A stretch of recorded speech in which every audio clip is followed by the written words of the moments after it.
Assalomu alaykum. Bugun eee, O'zbekiston Respublikasi Prezidentiga Prezident portali orqali murojaatimga kelgan xatni sizga ko'rsatmoqchi edim.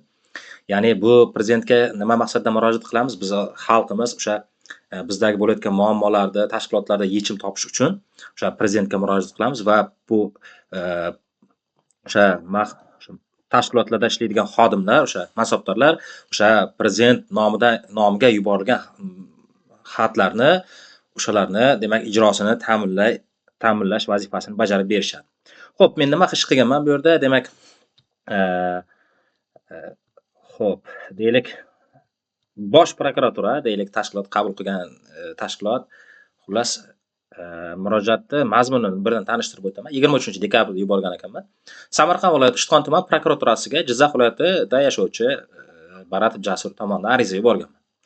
Endi arizaning mazmunini o'tadigan bo'lsak, o'sha 26-iyul kuni 23:20larda shu Samarqand viloyati Ishtixon tumanida yo'l transport hodisasiga uchragandim. Yo'l belgilari qo'yilmagan o'sha qurilish bo'layotgan joyda o'sha mashinamni karniz qismini urib olgandim. O'sha yerda sudga berib, sudlardan yutqizganman. Ya'ni o'sha sudda yutqizganim asosiy sabab bo'lgan narsa bu o'sha qurilish tashkilotida o'sha haqiqatda shu qurilish qilganligini isbotlovchi bizga isbot olib keling degan. Men o'sha auksion hujjatlarini oldi qurilish nima bo'yicha shartnomalarni ko'rsatganimda u xullas ichki ishlar tomonidan o'sha davlat tashkilotlari tomonidan tasdiqlangan hujjat bo'lishi kerak bizga degan mazmunda rad qilganda apellyatsiyaga ham berganman, apellyatsiyada ham yutqazganman xullas. Hech qanaqa nima zarar qoplab berilmagan. Bu yerda juda katta mashina texnikasi yetgan, undan tashqari baholash, boshqa o'sha jarima maydonida yotgan necha kun o'sha paytda Ruziga telefon qilganman.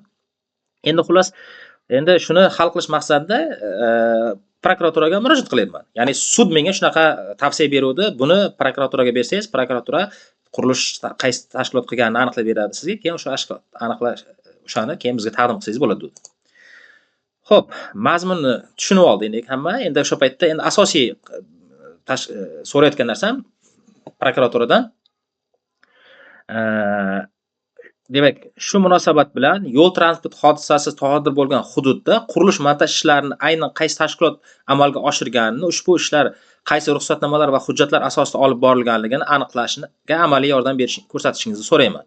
Ushbu ma'lumotlarni keyinchalik holatda huquqiy baho berish va tegishli choralar ko'rish uchun muhim ahamiyatga ega. Mazkur murojaat yuzasidan o'rganish ishlarini olib borilib, natijalar bo'yicha menga qonunda belgilangan tartibda yozma ravishda berilishini so'rayman deb mana 23-dekabrda tushyapti. Xo'p, ilovalar bilan tushyapti. Bu yerda ilovalar o'sha rasmlar, mana bu yerda chizmalar, narkologga shu paytda nima gay xodimlari test topshirganman. Hammasi bu yerda rasmlarni men berganman. Mana bu yerda rasmlarni ko'rishingiz mumkin. Xo'p, ya'ni men bunaqa Kronshtaynga urilib ketganman. Mana ko'chaning ustida turibdi Kronshtayn. Mashina o'tib yotibdi. Mashina o'tyapti, shuda Kronshtayn bor. Mana shunday xuddi shunday Kronshtaynga urilib ketganman. Hech qanaqa yo'l belgisi haqida gap ham bo'lishi mumkin emas mana. Yo'l belgisi yo'q bu yerda hech qanday. Kechasi hech qanaqa bir yorug'lik qaytaruvchi lenta bilan o'rab qo'ygan yo'q. Odamlar mana bu yerga ustiga kesak, toshlar, bir narsalar qo'yib qo'ygan bu yerga. Va qaysidir bittasi mana bu yoqda bir toshlar turibdi mana bu yerda. Xullas, mana shunaqa joyda. Menimcha Kronshtayn hamma tushunib oldi. Mana bu ko'cha chirog'ini qotirishga mo'ljallangan Kronshtayn. Endi mana shu mashina urilib ketgan joy xullas.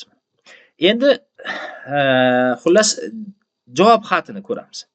Javob xati. O'zbekiston Respublikasi prokuraturasi, Samarqand viloyati Ishtixon tuman prokuraturasi. Mana bu yerda javob xatining raqamlari ham bor. Xohlasangiz buni shunday QR kodini skanerlab haqiqatda qalbakimi yo haqiqiymi tekshirib ham olish mumkin mana. Mana bu yerda skaner qilsang buni. Mana skaner. Xohlagan odamlar skaner qilib javob xatini ko'rish mumkin mana. Endi xo'p, endi bizga qanaqa javob qaytaryapti endi bu prokuratura? Sizning Ishtixon mitan yo'nalishida yo'q yoqasida deyapti. Nimani yo'q yoqasi demoqchi? Ogohlantiruvchi belgi qo'ymasdan qurilish ishlarini olib borganligidan norozi bo'lib Bosh prokuraturaga yo'llagan murojaatingiz, men Bosh prokuraturaga yo'llayapman. O'zbekiston prezidentiga yuboryapman. Bosh prokuraturaga yo'llab beryapti. Bosh prokuratura ijrosini ta'minlashga Ishtixon tumaniga beradi. Xo'p, mazkur murojaat yuzasidan 2025-yilda iyul oyida sizning boshqaruvinggizda bo'lgan Onyx rusumli davlat raqamli avtomobilingiz yo'l chetida turgan metall konstruksiyaga urilishingizmi demoqchi bo'lganmi, qurilishingiz deb yozgan. Oqibatida yo'l ulov hodisasiga uchraganligingiz, yo'l ulov hodisasi. Nima bu yo'l ulov? Prokuraturada shunaqa savodsizlar ishlaydimi? Menimcha hammaga bu so'zlarni hamma joyda maktablarda o'rgatilsa kerak. Mazkur holat yuzasidan shu hududda o'tuvchi yo'lda qurilish ishlarini olib borgan tashkilot bosh muhandisi xodimi Nurmamatov bilan o'tkazilgan suhbat jarayonida u ushbu hududda qurilish ishlari boshlanishidan oldin barcha jarayonida yo'l belgilari o'rnatilganini aks ettirgan fotosuratlarni taqdim etdi. Bizni taqdim etganlarimiz o'tmaydimi bizni? Hech narsa yo'qligini, video syomkalarimiz hech qayerga o'tmaydimi? Yuqoridagilardan ko'ra siz yo'llagan ulov hodisasi yetkazilgan zararni undirish masalasida sudga murojaat etishingiz mumkinligi ma'lum qilinadi. Noinsoflar suddan qaytib apellyatsiyadan yutqizib kelyapman. Sud prokuraturaga bor deb aytdi. Xo'p, endi davomi umuman qiziq. Xo'p, mana davomini o'qiymiz. Suhbat bayoni degan joyi bor. Xo'p. Suhbat bayoni. Davomi bu hali. 19-dekabr 2025-yil ekan. Men esa arizani 23-dekabrda topshirganman. Ular meni o'sha ariza topshirishimni 4 kun oldin bilib, men bilan suhbatlashib, menga o'sha oldin olib qo'ygan ular. Ishtixon tuman prokuraturasining o'rinbosari adliya kichik maslahatchisi Shukurov ushbu kuni xizmat xonamda fuqaro J. Baratovning raqamli telefoniga qo'ng'iroq qilib, fuqaro bilan suhbat jarayonida mazkur holatda jinoyat alomati yo'qligini, holat yuzasidan sudga murojaat qilishingizni J. Baratovga tushuntirildi.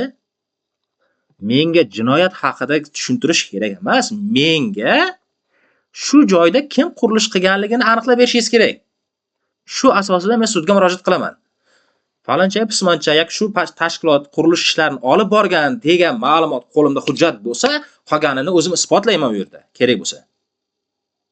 Yo'l belgisi borligini, yo'qligini, video syomkasi bor, rasmi bor, boshqa hujjatlarim bor, sud ekspertiza hujjatlari bor, u yerda nechta pul zarar ko'rganman u yerda.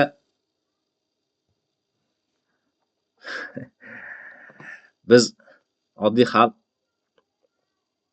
deylik, mana shu O'zbekistonda yashab turib, O'zbekiston fuqarosi bo'la turib, mana shu O'zbekistondagi qonunlarning hammaga bir xil ishlamaganini ko'radigan bo'lsak, biz O'zbekistonga nisbatan, davlatga nisbatan qanaqa bir ishonchimiz qolishi kerak bu yerda.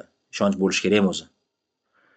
Yana bularni qo'rqmaganligini ayting. Shunchalik savodsiz, javob xatida imlo xatolar, umuman javob xatida men yuborgan arizamga umuman aloqador bo'lmagan javob berilyapti bu yerda. Undan tashqari qurilish ishlarini olib borgan faloncha pismoncha deyapti. Nurmatov degan bu yerda. Nurmatov degan odam bu yerda qurilish ishlarini olib bormaganini men yaxshi bilaman. Qaysi tashkilot olib borgan, auksionda kim yutganini hammasi qo'limda dalillar turibdi, lekin tasdiqlangan prokuraturadan yoki ichki organ xodimlaridan pechati bilan tasdiqlangan hujjat kerak deb menga aytishyapti. Sizni isbotingiz o'tmas ekan, meni isbotim oddiy o'sha topgan o'zim internetdan topib yoki qurilish tashkilotidan olgan hujjatlarim o'tmas ekan hech qayerga. Noinsoflar ozgina insof qilinglar, ozgina ishlarga mas'uliyat bilan qaranglar. Budjetdan oylik olyapsiz, shu xalqning o'sha soliqlardan tushgan pullardan oylik olyapsiz. Bu mas'ullar, ya'ni kim mas'ul bo'lgan bo'lsa bu yerda shu hujjat yopishga. Bundan tashqari yana bitta narsani ozgina iymaninglar, ozgina qo'rqinglar. Bu murojaat O'zbekiston Respublikasi prezidentiga yuborilyapti.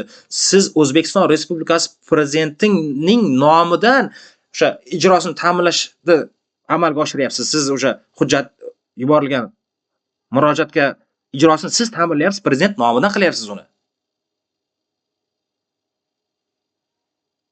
Siz qonun ustuvorligini ta'minlaydigan tashkilotsiz. As qonunni himoyachilariga biz ishonmasak, biz qonunni himoyachilari ochiqchasiga yolg'on ma'lumotlar berib turganini ko'rib tursak, biz kimgadir dardimizni kimga aytishimiz kerak bunda?